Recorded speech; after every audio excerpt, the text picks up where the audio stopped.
I just want to say this, team, fear works, but it doesn't work very well because scared people don't do the things you need them to do. They don't make discretionary investments of themselves into your organization. You want them to invest who they are into your organization. So I'm going to say give up the fear. It does not work in the long run.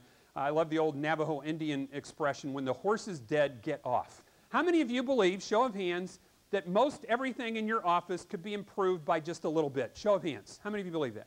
There you go. That's all I'm asking, just a little bit. If you acknowledge that, then you've got to communicate with your people that it's safe to do that. Even if this was my idea, it's safe for you to challenge it. If you're going to let people suggest things and take a few risks, they're going to do what? They're going to make some what? So you got to be mistake-friendly. I'm not talking about stupid mistakes, willful mistakes, but where they try something and it just didn't quite work. Give them a little chance to try that out and to do something successful with those mistakes. And lastly, I don't know, this is getting pretty bold here, but let's create an environment that's a little bit friendly to mavericks. Now I want to say to you, I've met most of you coming through the door here today, and just from a few little interchanges I had, there's a lot of mavericks in the room here. You may not always act like it at work because we feel like we have to be in this little thing, you know, but you're a unique individual with ideas and thoughts and ways to interact with other people. And I had room service. I was doing an afternoon speaking thing. I had a lunch room service. And I heard a knock on the door, and it's the room service person. I opened the door, and here's this lovely lady. She said, "Hello, my name is Rosemary, and I just want to tell you that I'm going to make this a great experience for you, and isn't it a good day to be alive?" And like I'm going, wow, you know, it's just lunch, and now I'm having this wonderful thing going on.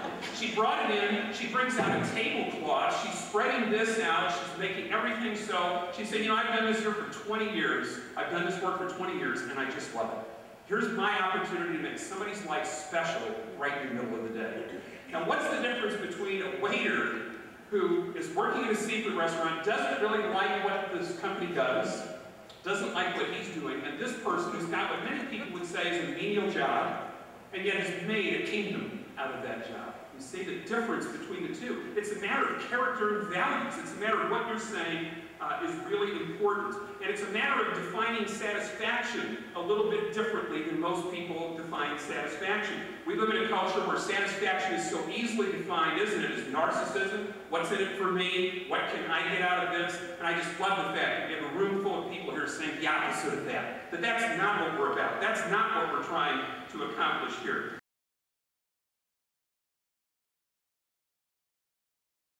If I have 50 people working for me and you have 50 people working for you, and we're equally intelligent, experienced, educated, and I find a way to build passion into my culture and you don't, we're going to destroy you in the competitive marketplace. If you want high performance, you've got to have the committed workforce. That's the key. That's the differential. Fortune magazine had an article recently where they said the motto of any effective leader is people first, strategy second. And that's exactly what our survey showed. People first, strategy. In fact, if your people are on board, they can help you not only execute the strategy, but make it more robust. Here's our question. What are you doing to get creativity from every person at every level every day? Luhmann's law of disturbance is to carefully disturb everything that's working well and vigorously disturb everything else. Here's what we found in leaders that we've worked with that build passion organizations. They focus on three things that are the opposite of what most other leaders focus on. Great leaders focus on possibilities rather than limitations. They're focused more on what you can do rather than on what you can't do. More on touchdowns rather than on fumbles. You see? They don't want to spend all their time talking about all these boundaries and stuff that boxes you in. They're also focused more on results rather than methods. Okay? They're willing to let their people have some be in and some involvement in developing the methods. We want to focus together on the results, you see, on the end product rather than the process. And they're also focused on freedom rather than controls.